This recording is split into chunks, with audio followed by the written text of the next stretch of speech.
Bütün herkes olta atıyor deli gibi. Galiba kafeslerden biri patladı. Şu teknelere bak. Bir anda doldu denizin her tarafı.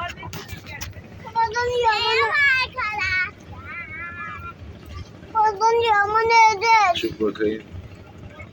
Galiba çiftlik patladı. Çiftliklerden bir tanesi. Herkes olta atıyor. Kayıklar coştu.